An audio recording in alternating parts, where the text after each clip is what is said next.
when the male lead Makoto appeared.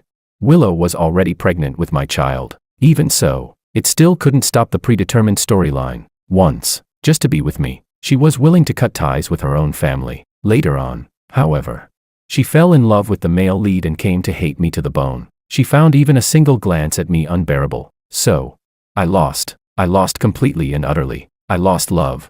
And even lost my child along with it. Until one evening 5 years later, a small child knocked on my door. With a face far too serious for his age, he said, "Mom doesn't want me anymore. Can I stay with you?"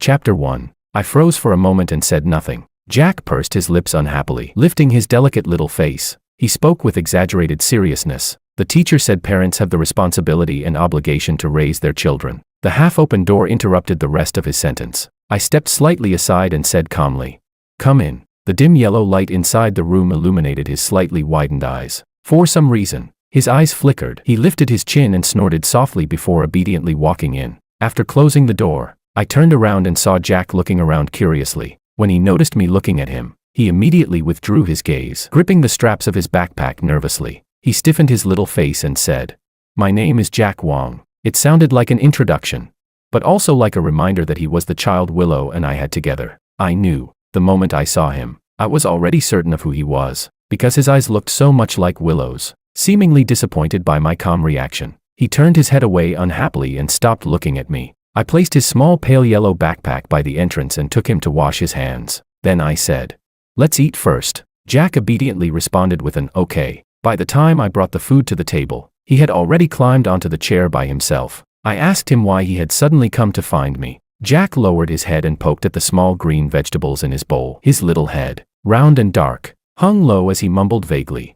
"I argued with Mom. She kicked me out. Probably just a child throwing a tantrum and running away from home. Willow would likely come pick him up very soon. After all, 5 years ago, we had fought terribly over Jack's custody. There was no way she would abandon him now." My chopsticks paused. I couldn't quite describe the feeling in my heart at that moment. I didn't know Jack would come tonight, so I had only prepared a simple meal, 2 dishes and a soup. He was a picky eater. He didn't eat scallions or carrots, and after picking through everything, there were almost no vegetables left for him to eat. Jack stared bitterly at the mashed-up vegetable leaves in his bowl. He secretly glanced at me, then guiltily swallowed them anyway. When we first met, he had carried a hint of arrogance and childish pride. Now he was picky with food and disliked vegetables. It seemed that at the Liu family's home he was completely indulged and dearly loved. He probably hadn't been mistreated. I felt somewhat relieved. After washing the dishes, I waited for someone from the Liu family to come pick him up. I waited until 9:30. 6-year-old children get sleepy early. He took his pajamas out of his backpack, glanced around the room with his eyes, then pouted and said,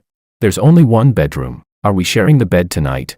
I looked at the clock on the wall. For some reason, no one from the Liu family had come yet, so I had no choice but to compromise. Shrugging, I said, "Yeah, you'll sleep with me tonight." I had thought Jack would throw a tantrum. After all, this small and simple one-bedroom apartment was naturally far less comfortable than living at the Liu family's house. But Jack merely pressed his lips together, his eyes flickering slightly. After washing his face, he huffed and puffed while changing into his pajamas, then kicked his legs and climbed onto the bed by himself. Just like at dinner, although he looked reluctant, he had still silently eaten all the vegetables I gave him. Under the blanket he wriggled around and around until a small mound formed. Somehow he pulled out a fairy tale book from somewhere, then revealed just his eyes to sneak a look at me before urging impatiently, "Dad, aren't you going to tuck me in?"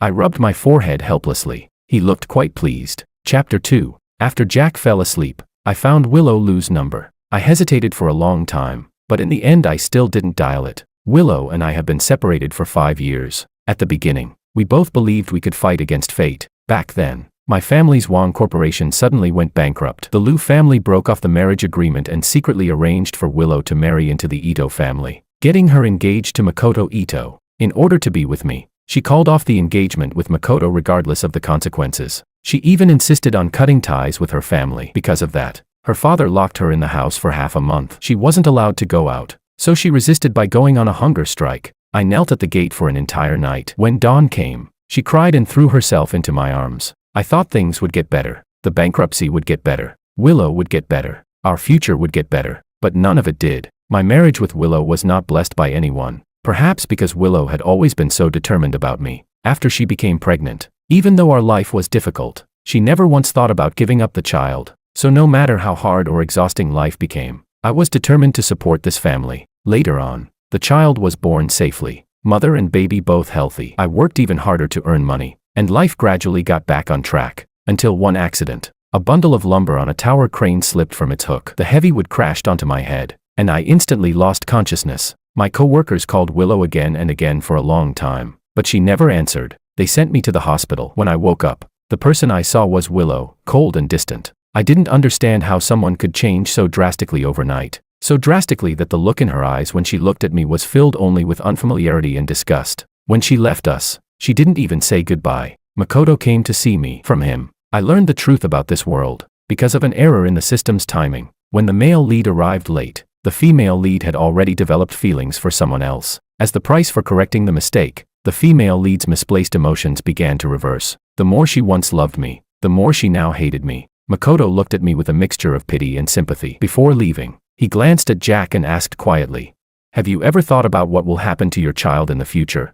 I suddenly froze, feeling somewhat lost. I didn't know who I should hate. Should I hate Willow for betraying me? But even she herself couldn't understand her own feelings. Should I hate fate? But what would that change? I couldn't change anything. At that time, my parents were also in a car accident on their way to visit me in the hospital. They fell into a coma and might remain vegetative for the rest of their lives. I was on the verge of collapse. Makoto's words kept repeating in my mind over and over again. I could only feel that this damn world was truly rotten. When I pushed open the window and looked down, Jack suddenly burst into loud cries. In my dazed state, a thought crossed my mind. If I died, what would happen to my son? Would this world even allow him to exist? Would Makoto tolerate him? Or would he, like me, be hated by Willow, abandoned by his mother once again, and eventually die quietly while everyone hoped for it?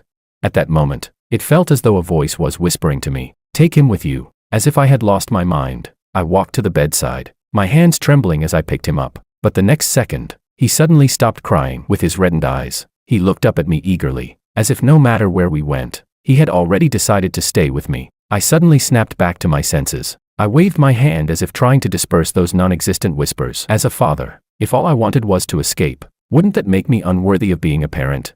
Only then did I realize what kind of ridiculous thing Makoto's insinuations had almost pushed me to do. After Willow Lu returned to the Lu family, the old master of the Lu family quickly called for me. He wanted to fight for custody of the child. The meaning was simple. The child was less than 2 years old and would almost certainly be granted to the mother, let alone considering the huge financial gap between our two families. In youth, one never understands the taste of sorrow. The young master of the Wang family who once spent millions without a second thought had now fallen to such a miserable state. From beginning to end, Willow never appeared. She hated me so much that she wasn't even willing to look at me once. So I lost. I lost completely. I lost love. And I lost my child as well. It wasn't until something brushed against my arm that I came back to my senses. Jack hummed softly with his eyes closed and curled up, as if he had finally found a comfortable position and was sleeping soundly. He clutched tightly at the corner of my clothes, as if afraid that the moment he opened his eyes, I would disappear. Looking at his innocent, childish face, I couldn't help letting out a quiet sigh. If he knew that his father once almost tried to take him away in death, would he still come to find me? He would probably hate me before anything else. Chapter 3. By morning, Willow still hadn't appeared. I didn't know what she was trying to do. Back when the Lu family fought so fiercely for custody, the situation had been extremely ugly, yet now they could simply abandon him just like that.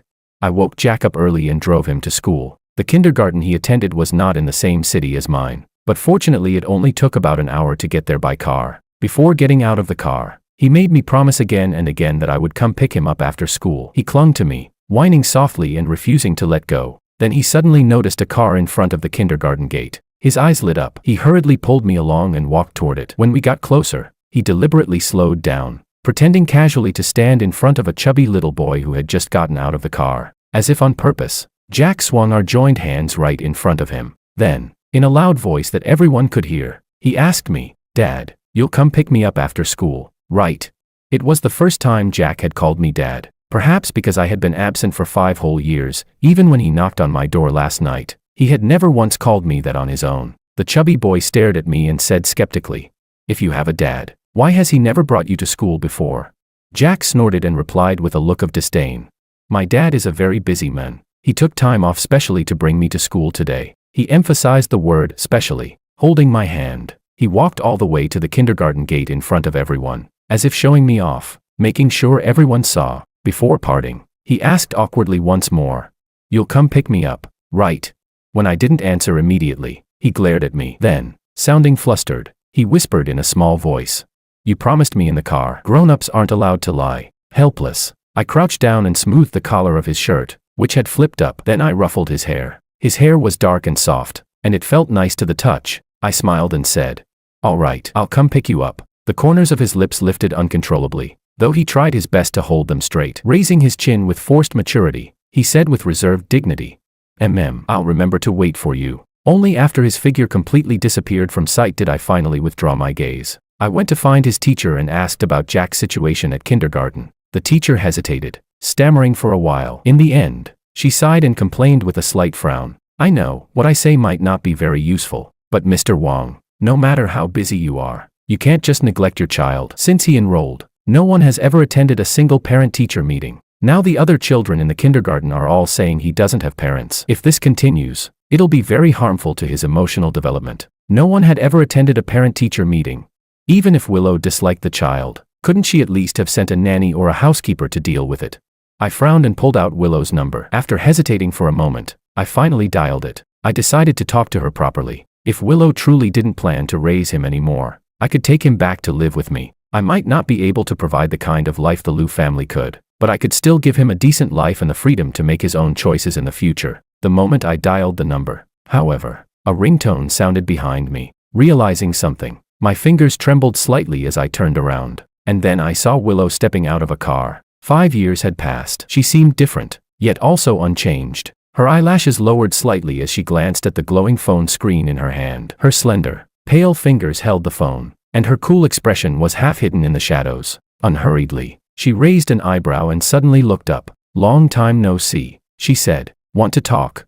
Unlike my own years of hardship and downfall, Willow had always remained elegant and composed. Her brows and eyes looked just as they had before, yet the gaze she directed at me carried an unfathomable depth. Even the dappled sunlight filtering through the tree branches seemed especially fond of her. I had heard that the jewelry brand she founded had become popular worldwide. I had heard that she had taken over the Liu Corporation. I had heard that she had secretly married years ago, but had no children. Memories from more than a decade ago, which I had deliberately ignored, surged back like a collapsing flood. A fine ache spread through my chest. Only when I saw her in that moment did I finally realize something. I thought I had let go, but I hadn't. The way she once wrapped my wounds with red-rimmed eyes when we were young. The way she smiled as she accepted my proposal with a ring I had made from woven grass. No one could have imagined that we would end up in such an embarrassing situation today. In truth, she hadn't changed. She simply no longer loved me. That was all. It had truly been a very, very long time. Willow. Chapter 4. We remained silent the entire way and found a cafe nearby. Before the coffee even arrived, I asked directly, almost as if to cover something up, "Do you still want the child?" Over the past 5 years, I had imagined meeting Willow again countless times, almost to the point of torment. So much so that now I was capable of pretending to be calm. Willow glanced at me and answered without much hesitation, her voice soft. "Of course I do." I frowned slightly, staring at the road signs outside the floor-to-ceiling window. I gave a quiet and stood up. I said, "Then remember to pick him up after school. If you don't have time for the parent-teacher meetings, you can let me know. I won't disturb you, Anne." I still couldn't say Makoto's name calmly. I clenched my fist. The sting of pain cleared my mind and forced me to finish the sentence. "I won't disturb your lives." I glanced at my watch and prepared to leave. As we passed each other, I suddenly heard Willow ask coldly, "So right now, you only want to talk about Jack with me?" My steps paused. I didn't quite understand. Everything between us had already been settled 5 years ago. She married someone else. I left in disgrace. It was that simple. Aside from Jack, what else was there to talk about between us? Willow let out a quiet laugh. Her dark eyes fixed on me as she spoke again. "Fine then. I don't want Jack anymore." She sounded completely justified, as if she wasn't the one suddenly changing her mind. I frowned and couldn't help asking, "What do you mean?" Willow lifted her chin slightly and tapped the seat across from her, gesturing for me to sit back down. She said, "I mean exactly what I said. If you want to raise the child, go ahead. Jack is yours." She blinked lightly and continued, "However, considering Jack's emotional well-being, every Friday night I will come to your current residence to spend necessary time with him. I will leave again on Monday morning." Listening to her stubborn and unreasonable demand, I only felt absurd, unable to hold back anymore. I reminded her, "We're already divorced." Willow let out a soft laugh. "Are we?" She shook a finger lightly. I never signed the papers. Only then did I fully understand what that sentence meant. Back then, during the lawsuit and the signing of the divorce agreement, I had assumed Willow hated me so much that she didn't even want to see me one last time. That was why she never appeared from beginning to end. She said she never signed it, but why come to me 5 years later?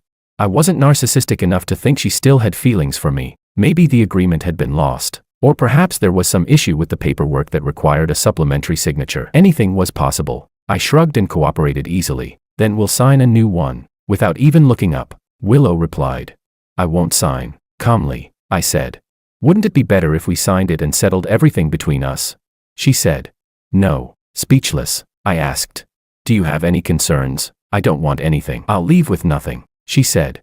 No. That single word left me both helpless and strangely dazed. Perhaps Willow herself had already forgotten, but when she was young, she had always been like this. That day had been my birthday party. Someone cornered Willow in a quiet spot. His gaze was frivolous and disrespectful, his words completely unrestrained. Afraid of causing trouble for the Wong family, Willow simply pressed her lips together and endured it in silence. The next second, bang, I kicked the man straight into the swimming pool. The commotion was huge. Many important figures from a city were present, and several elders looked very displeased. When asked what had happened, both sides insisted on their own version of events. To calm the situation, my father insisted that I apologize. I refused to admit fault and ended up being beaten with a stick. As expected, I was confined to my room afterward. I was lying face down on the bed, groaning from the pain, when the door suddenly opened. Willow walked in. She carried a medical kit, her eyes red, insisting on treating my wounds. Willow said irritably, "You didn't have to kick him. If you had just let him finish talking,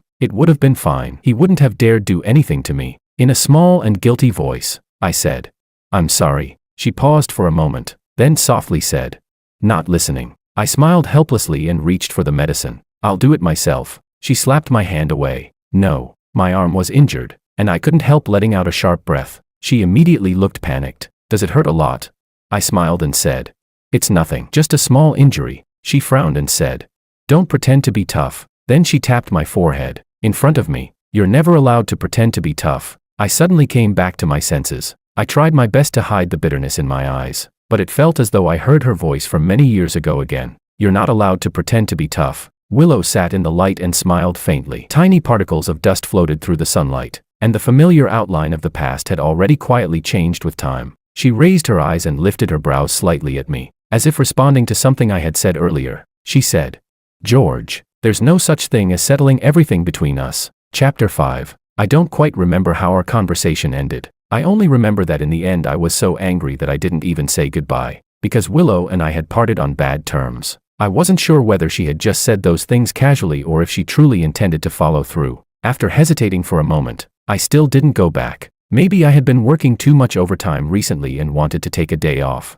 Or maybe it was the role of being a father, one I had been absent from for 5 years, quietly stirring inside me. I simply didn't want to break my promise to Jack. At 4:30 in the afternoon, the kindergarten let out. Most of the children in this kindergarten came from influential families. Among the luxury cars coming and going, I saw a Bentley stop in front of Jack, so I didn't walk over. I turned around and slowly walked back the way I had come, suddenly feeling that all the thoughts I had earlier were ridiculous. What was I even thinking? How could she possibly let the child go with me? The Bentley quickly drove away, kicking up thick dust as it passed by. For some reason, I suddenly thought of that young, childish face. We probably wouldn't see each other again. Almost unconsciously, I turned back to take one last look. After the car left, the road across the street, previously blocked from view, came into sight. Jack was standing alone at the kindergarten gate. His round eyes met mine across the distance. His eyes immediately lit up. He was about to run toward me when the teacher beside him quickly raised a hand and stopped him. He frowned, looking a little angry as he said something to the teacher, afraid he might dash across the street recklessly. I realized that before I even thought about it, I had already taken several steps toward him. The teacher saw me and finally allowed Jack to come over. He ran toward me, panting slightly, his dark eyes shining brightly. Only when he got close did he slow down. Even then he pretended not to care, looking shy yet happy as he said, "Why, you really came to pick me up." His soft little hand cautiously held onto my fingers. When he saw that I didn't pull away, he pressed his lips together and secretly glanced up at me before gripping tighter. I gave a quiet and asked him uncertainly, "You're not going with your mom?" At the mention of Willow, Jack's cheeks puffed up like a little balloon ready to explode. "I don't want her," he said angrily, "and she wasn't here to pick me up." She said it's very tiring for you to drive me to and from school. She said if I keep insisting you pick me up every day, it'll bother your work. Looking quite proud of himself, he continued confidently, I'm not as dumb as she is. Today I talked to the teacher about transferring schools. That way you won't have to spend so much time driving me to school anymore. He lifted his little face, looking expectantly at me as if waiting for praise. I couldn't help patting his small head. The road home was heavily congested. After stopping by the market to buy groceries, the sky had already begun to darken by the time I held Jack's hand and walked home. As if remembering something suddenly, he muttered casually, "Oh right, Dad. Tomorrow after school a driver will come pick me up. Mom said I should go home tomorrow and take all my clothes with me, but I'll still come back to sleep here. Don't forget about me." Tomorrow was Friday. I instinctively tightened my grip on the plastic bag containing the ingredients for braised pork. After a brief pause, I said, "Okay." Children tend to forget things quickly. Perhaps after just one weekend, his family would coax him back home and he would forget all about this.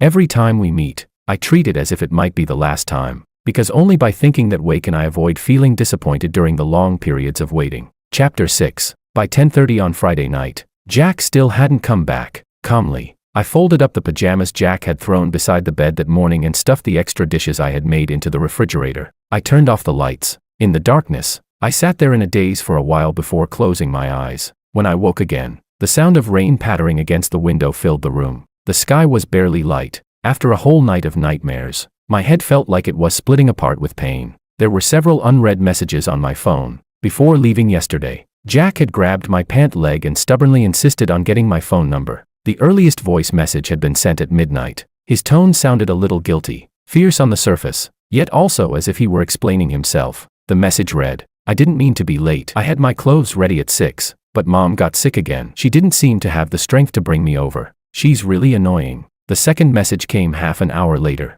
This time he sounded cautious, with a faint sob in his voice. "Dad, are you angry? Did you stop wanting me again? I don't want to stay here either. But I can't do anything about it. I don't have the driver's phone number." The last message had been sent 10 minutes ago. He had taken a photo of the instructions on a box of fever medicine and asked what the words said. Then he asked whether children could take that medicine. I immediately called him back. The call was answered within a second. Soft sniffing sounds came from the other end. "Dad." My phone had automatically switched to do not disturb mode during the night. I could hardly imagine how anxious and helpless Jack must have been the entire night. I had to stay calm. Taking a deep breath, I gripped the phone tightly and asked in as steady a tone as possible, "Do you have a fever? Where exactly do you feel unwell?" A sneeze sounded through the receiver. Instead of answering my question, he asked cautiously, his voice thick with a cold, "Dad, can you come pick me up?" I already knew the answer. I couldn't refuse. Chapter 7. Following the location Jack sent me, I arrived at a villa district in a city. It seemed someone had informed security in advance, because the guard didn't give me much trouble and let me in easily. Standing in front of the house, I couldn't help feeling that the villa looked strangely similar to my old home. Just as I was about to press the doorbell, a hand suddenly reached out and blocked me. Through the doorbell camera screen, I saw Makoto's reflection. My heart sank, and the tension in my chest tightened instantly. Makoto frowned, clearly confused. His left hand landed on my shoulder as he asked, "George, what are you doing here?" I shoved his hand aside. Under his stunned gaze, I said expressionlessly, "I'm here to pick up Jack." Makoto froze for a moment. Then, as if recalling something, he said meaningfully, "Honestly, we shouldn't have fought you for custody back then." He adjusted his glasses and continued in a helpless tone, "You know how it is. Willow doesn't like that child. He's stubborn and difficult, no matter what. He refuses to call me Dad." Then he added casually, "Oh right, you experienced that before, didn't you? Going against the protagonist never ends well." He said it with a joking smile, but that single sentence dragged me straight back to that freezing winter 5 years ago. This time, however, I replied immediately, "He already has a father. He doesn't need a second one. As for the bad ending you mentioned," I stepped closer to him and stared directly into his eyes, speaking word by word, "You know exactly what happened back then. You should also know that I have nothing left now. There's nothing else I can lose. If you want to try something, go ahead." I smiled faintly. My life's already worthless anyway. If that day really comes, before I go, I'll make sure to take you with me. Makoto instinctively stepped back, clearly not expecting me to threaten him so directly. He clenched his teeth but said nothing. Ignoring him, I pressed the doorbell. Not long after, the door opened outward. Behind it appeared a pale, tired-looking face. Willow clearly hadn't expected to see me here. Subconsciously, she asked, "How did you?" In the next instant, her gaze turned cold, almost indifferently. she said. Get out. Because of Makoto's appearance. Was everything from 5 years ago about to repeat itself? A trace of self-mockery tugged at the corner of my lips. I said, "Don't worry, I'll leave once I take Jack." But unexpectedly, Willow suddenly grabbed my wrist, as if she had finally lost her patience. Without saying a word, she dragged me inside the house and slammed the door shut with a loud bang. Before the door closed, I clearly saw Makoto's smug smile freeze on his face. I stared blankly at Willow. Wait, did she mistake me for someone else? Chapter 8. The place where our skin touched was burning hot. The scorching sensation told me it wasn't an illusion. Willow lowered her voice and explained. I wasn't talking about you. Only then did I realize that I might have misunderstood something. Feeling slightly embarrassed, I withdrew my hand. She simply stared down at her now empty palm. Her fingers curled slightly before she picked up her phone and called the security guard. With a cold expression, she said, "Didn't I tell you not to let him in?" From the other end of the phone came a chaotic stream of apologies, followed by something else I couldn't quite hear. Not long after Willow hung up, the other party sent over a surveillance video. She handed the phone to me. I looked confused, so she explained. "I never invited Makoto here. He sneaked in behind you." When I didn't take the phone, she shoved it into my hand impatiently and then carefully folded my fingers around it one by one. With a serious expression, she said, "Evidence. Hold on to it." That was when I caught the faint smell of alcohol. Wasn't Willow someone who got drunk after just one drink? Only then did I realize that the Willow standing in front of me seemed a little different from usual. My vision darkened slightly. Other than me, probably no one knew just how troublesome Willow could become when she was drunk. Under Willow's watchful gaze, I had no choice but to steel myself and finish watching the surveillance footage. She stood beside me the entire time. When the video ended, she stared at me expectantly, clearly waiting for my review. I laughed nervously and awkwardly tried to change the subject. "You seem to have a fever." She reached out and touched my forehead. After thinking about it very seriously for a moment, she said solemnly, Seems like it." Great. Completely hopeless. I couldn't help sighing. At that moment, Jack came trudging out of the room, dragging a suitcase almost as tall as his shoulders. When he saw me standing in the entryway, he froze. Then he dropped the suitcase instantly. His eyes were already red as he ran toward me. "Dad." Willow looked displeased. She pulled Jack's hands off my leg and said indignantly, "Don't call him that randomly. That's my husband." Jack stumbled from the push. His little face was flushed from the fever, and he looked so angry he was about to cry. Staring at her fiercely, he shouted, "Are you a robber or something? Dad clearly came here to find me."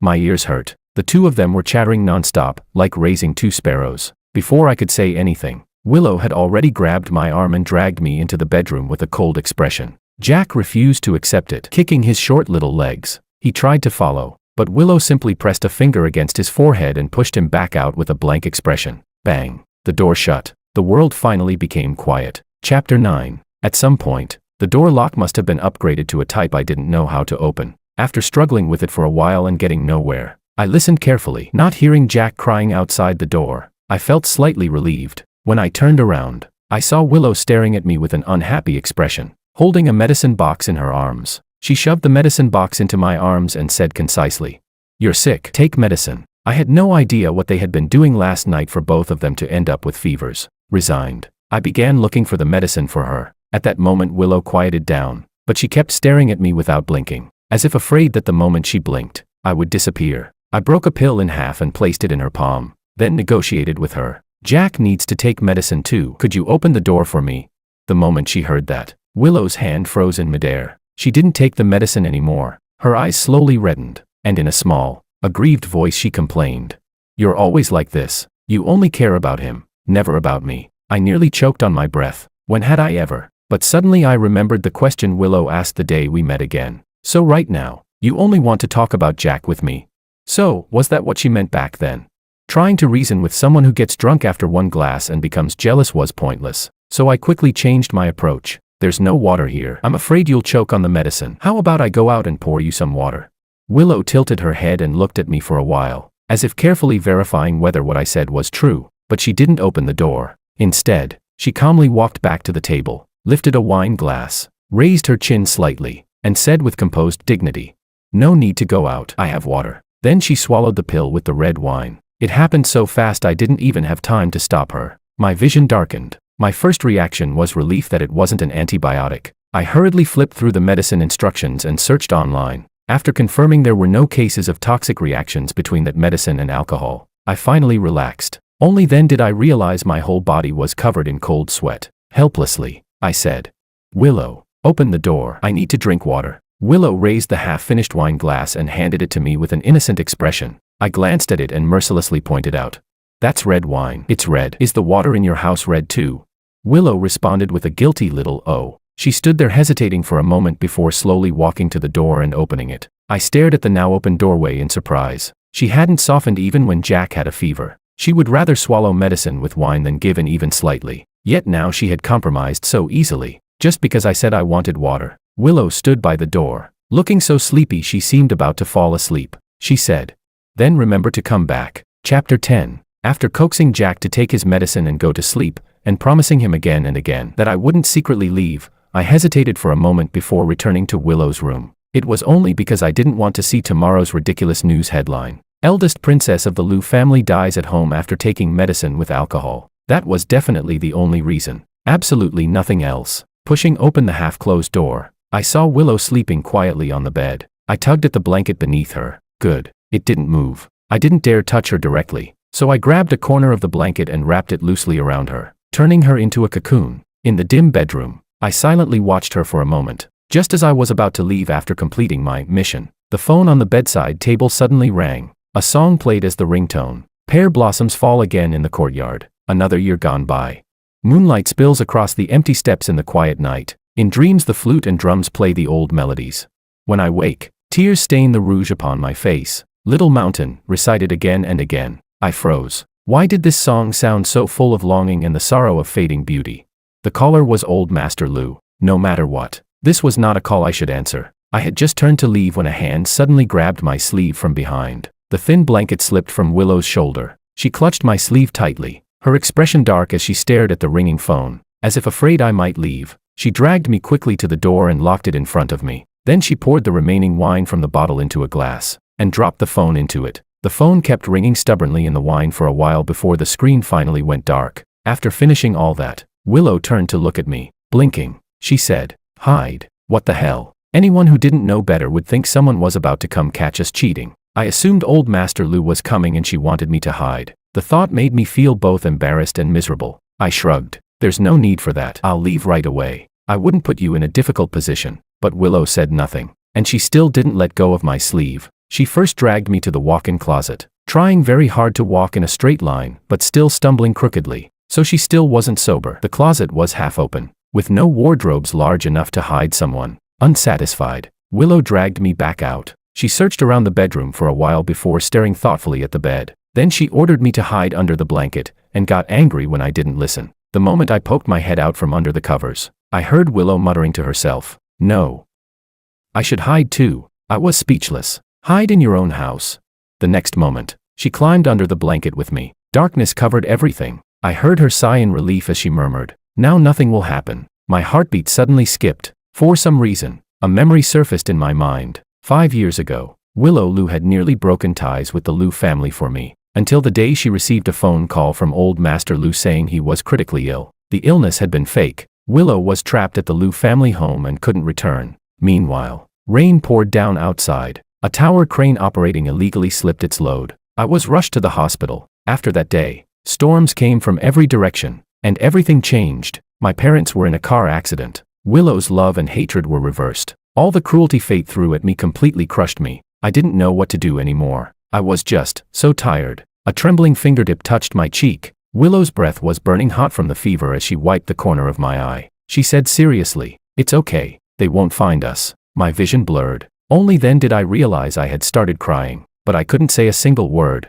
With a bitter smile, I said, "I really can't stand you." I couldn't stand her appearing again. I couldn't stand her pushing her way back into my life. I couldn't stand the fact that she had done nothing wrong. Willow grew quiet. She softly said, "Oh." Tilting her head, she asked in confusion, "Do you hate me now? Did someone cast the emotion reversal magic on you too?"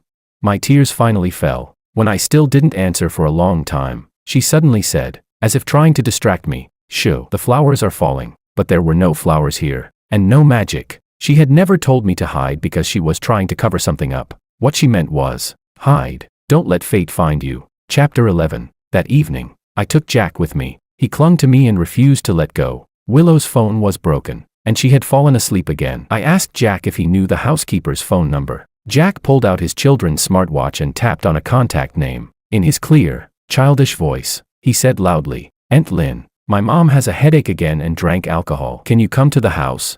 The person on the other end agreed quickly. She seemed very accustomed to Willow being like this. I couldn't help asking him, "Does your mom often have headaches?"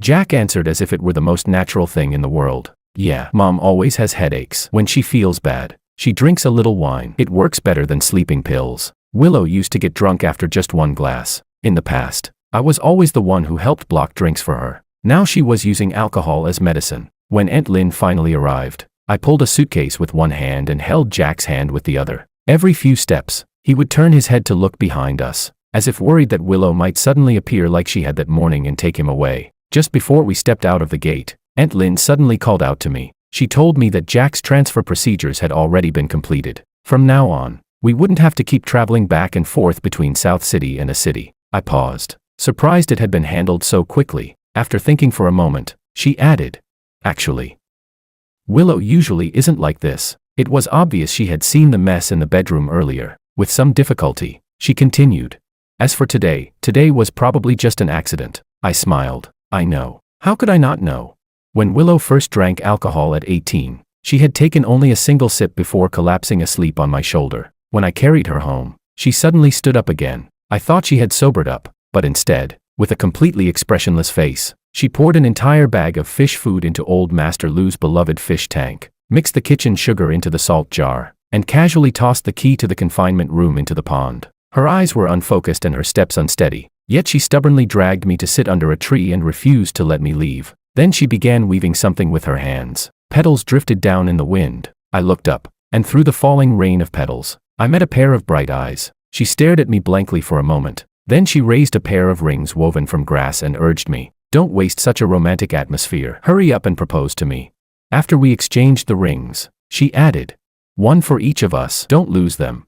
Then she completely passed out. The next day when Willow remembered everything she had done, she was too embarrassed to even look me in the eye. From that day on, she never touched alcohol again. Thinking about the past, I couldn't help smiling again, but when I lifted my head, I saw that Willow had woken up at some point. She stood at the top of the stairs, looking down at me. Jack reacted as if facing a great enemy. He grabbed my hand and immediately pulled me toward the door, whispering urgently, "Dad, let's go." Willow didn't chase after us. I only heard her say softly, "See you next time." So soft as the lips I once kissed that year, as soft as the moment I held that grass ring and proposed to her, so soft that it almost felt like nothing more than my own illusion. Then, until next time, if there is still a next time. Chapter 12. After Jack transferred schools, his new kindergarten was very close to my home. For nearly a week afterward, Willow didn't appear again. I was almost getting used to this kind of life, until one day, the editor-in-chief suddenly called me into her office. Her expression was strange as she asked indirectly,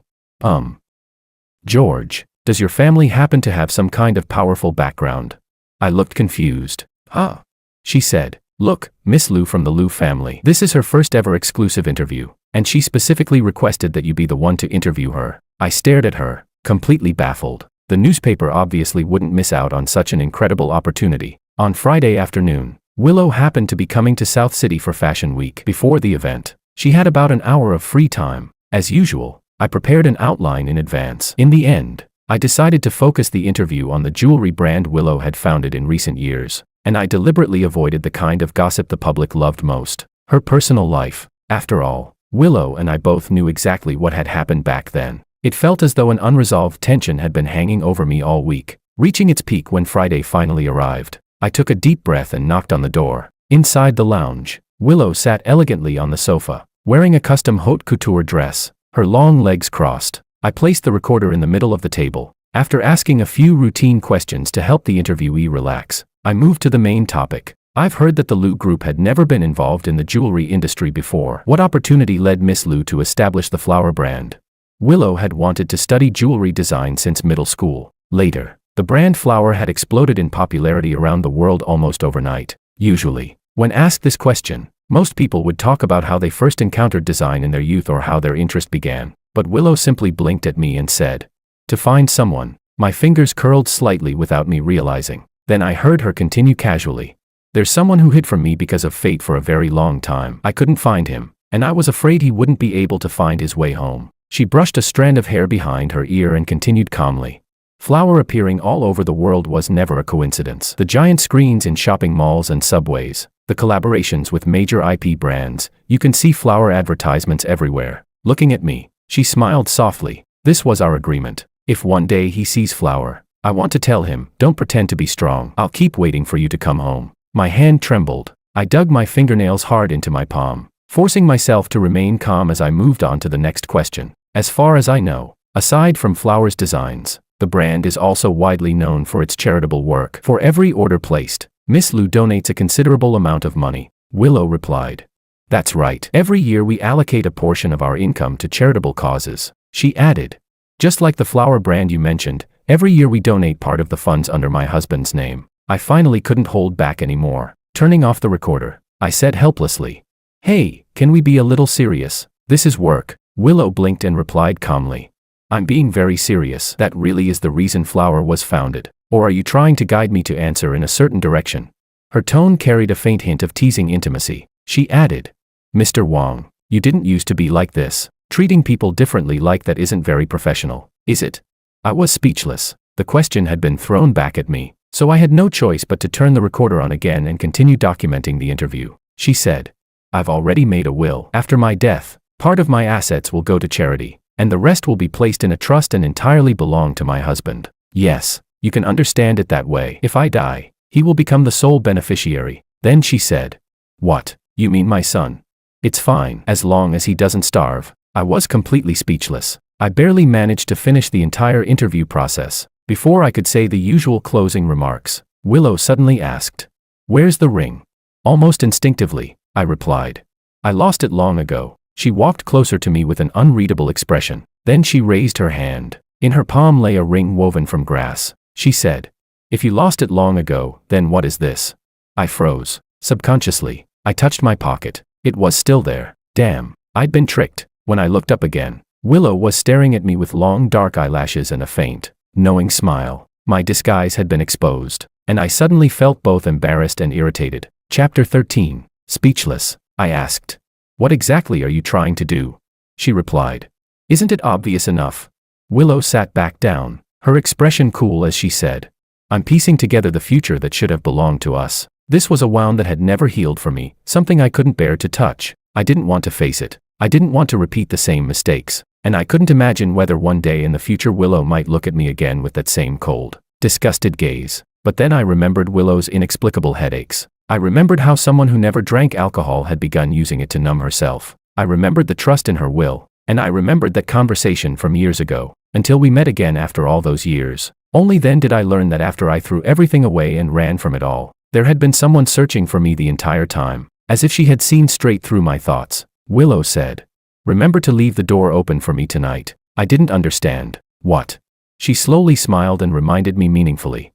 Today is Friday. For some reason, I suddenly remembered the day we reunited, when she had said, For Jack's emotional well-being, I'll come to your place on Fridays to spend time with him. For some reason, that memory made me panic a little. I quickly said, Well, the interview's over, right? I should get going. Then I suddenly remembered, I hadn't turned off the recorder earlier, which meant all the nonsense we said afterward had probably been recorded too. Flustered, I reached for the recorder on the table, only to realize it had already been turned off. Willow let out a soft laugh. Looking as though she had seen through me completely, she teased, Look at you panicking. I turned it off for you already. At that moment, her assistant opened the door to remind her that the event was about to begin. Willow stood up and waved at me. A scattered gust of wind blew through the room, and I heard the faint rustling sound. When I lifted my eyes, I saw the wind pass behind Willow's silhouette, and the flowers of 18 years old fall once more. Chapter 14. My mind was a mess. I refused the assistant's suggestion that I wait for Willow to finish her event so we could pick Jack up together. Instead, I went alone to the kindergarten gate with my backpack. Many parents were gathered outside. Children were gradually being picked up one after another, but Jack hadn't come out yet. Then I saw Makoto. I didn't know what had happened to him, but he looked far more haggard than the last time I saw him. He pushed through the crowd and walked up to me. With a cold laugh, he suddenly said, You must be feeling pretty proud of yourself right now. Huh?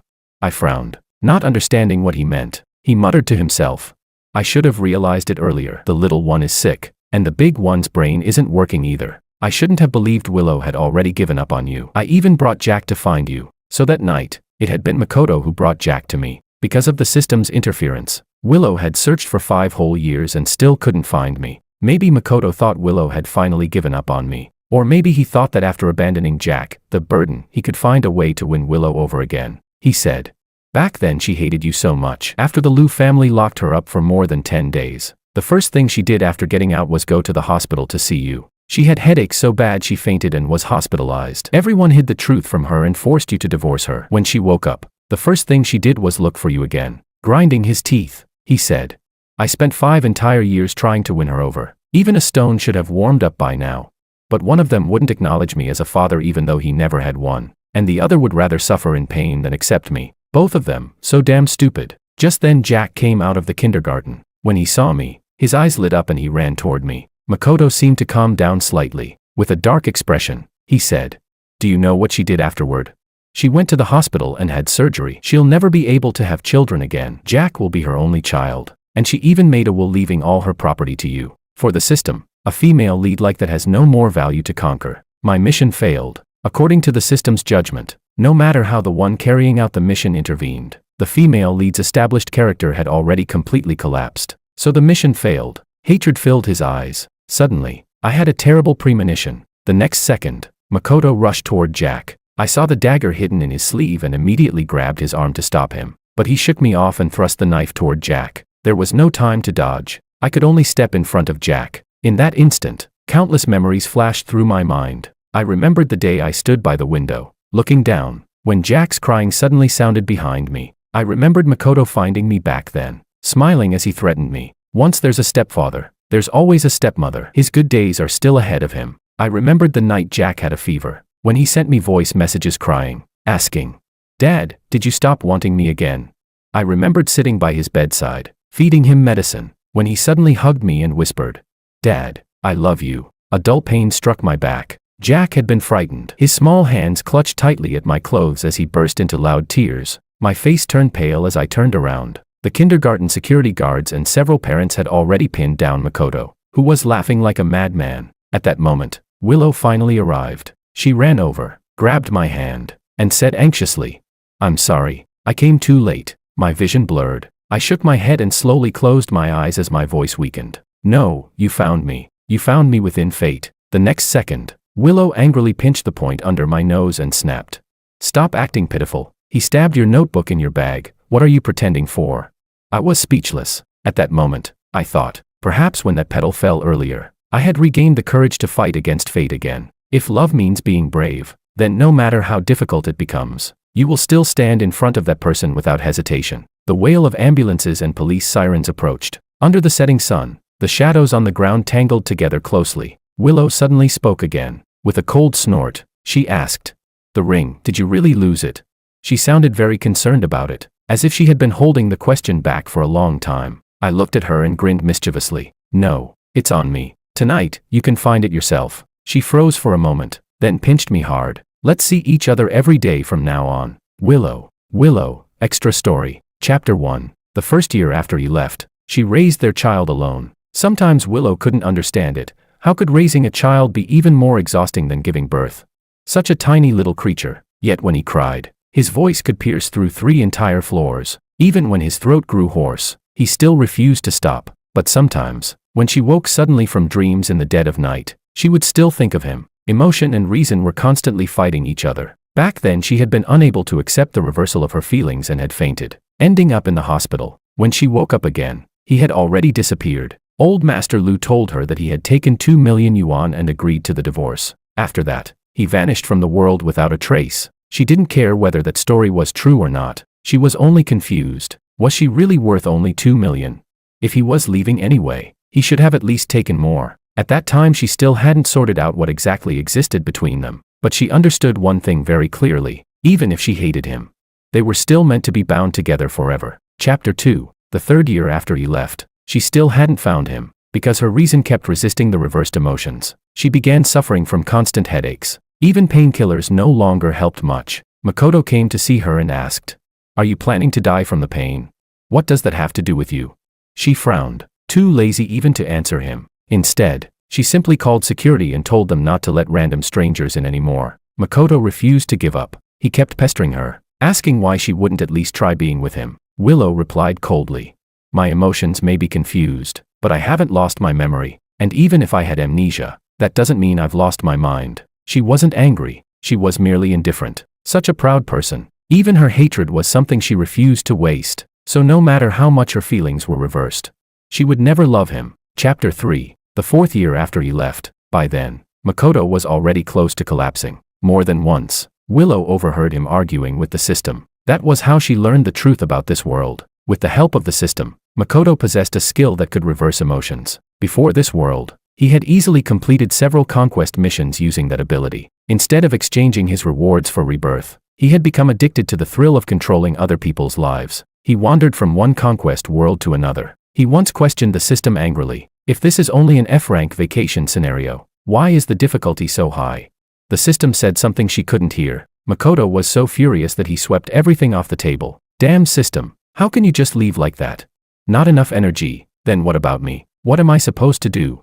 He even stopped her in the street once, pleading in a low voice, "You just have to like me. Once I finish the mission and leave this world, you'll be able to meet him again." Liar. She didn't believe him. Looking at the man standing in front of her, broken and desperate, she felt a strange sense of satisfaction. Suddenly she thought of George from years ago. When she woke up back then, the only thing he had left behind was a divorce agreement with his signature on it. She still didn't understand why things had turned out that way, but she did understand one thing. People should always pay the price for their choices. So there was no need to complete any mission. Let everything end in this world. Let them all die. After all, she didn't find any of it very meaningful anymore. Chapter 4. The 5th year after he left, Jack ran to her and had a huge argument with her. Every time there was a parent-teacher meeting, he never told anyone at home. When she asked why, he only said he wanted his dad to attend, not his mom. His little body trembled. His voice filled with anger, grief, and frustration. He shouted, "You're a bad mom. It's been so many years and you still can't even find dad." They had been arguing like this for years. Willow only felt wronged. After all, she was the one who wanted to find him the most. Her head began to hurt again. Perhaps because she had stayed in this world too long. The system's energy had weakened. She had gradually grown used to this kind of pain. Annoyed, Willow pushed him away. "Then go find him yourself." Jack angrily turned and walked away. "Fine, I'll find him myself." But those words suddenly seemed to awaken something in her. She paused, then called out to him, "Do you still remember Uncle Ito?" Jack responded reluctantly. Willow said, "He's the only one who knows where your dad is." Just because she couldn't find him didn't mean others couldn't. Because of the system's interference, she had been unable to discover any trace of him. But perhaps, in reverse, the system itself could be used to locate him. Jack's eyes widened with excitement. Really? From that day on, she stopped searching for George's whereabouts. She deliberately gave Makoto a faint sliver of hope, as if she had completely given up. Only she knew the truth. Give up? Not a chance. Chapter 5. She actually found him. Chapter 6. All she had asked Jack to do was go home and grab some clothes. Yet somehow he managed to drop his smartwatch into the lake. Now he was crying and making a fuss about wanting his special watch back. It was unbearably noisy. Even when she bought him a brand new one, he refused to accept it. When she asked why, Jack sniffled and said, "It has Dad's phone number in it." George's phone number. Her chest tightened painfully. Even she didn't have that number. So she bent down and searched the icy lake inch by inch. She fished in the freezing water for an entire night. Jack squatted by the lakeside holding a flashlight for her. His cheeks puffed up in determination. Behind him, the villa glowed brightly in the dark. Before long, rain began to fall again. When she finally retrieved the watch, Jack happily transferred the SIM card into the new one. Then he tossed away the umbrella and flashlight and ran off on his short little legs. Willow was furious. Both of them were so heartless. She grabbed Jack and glared at him. "Give me the phone number." Chapter 7. Pear blossoms fall again in the courtyard. Another year gone by. Moonlight spills across the empty steps in the quiet night. In dreams the flute and drums play the old melodies. When I wake, tears stain the rouge upon my face. Little Mountain, recited again and again. Half asleep and half awake, Willow seemed to see him. She saw him searching for medicine for her. She heard him sigh bitterly and say, "I really can't stand you." Did he really not want to endure her anymore? Did he hate her now? Willow didn't want to be hated. In her confusion, she suddenly remembered something from a very long time ago. George proposing to her with the grass ring she had woven. At that moment back then, her heart had skipped a beat. She saw flower petals falling through the air. If there were flowers, Would he propose to her again? So she whispered, "Shoo, the flowers are falling."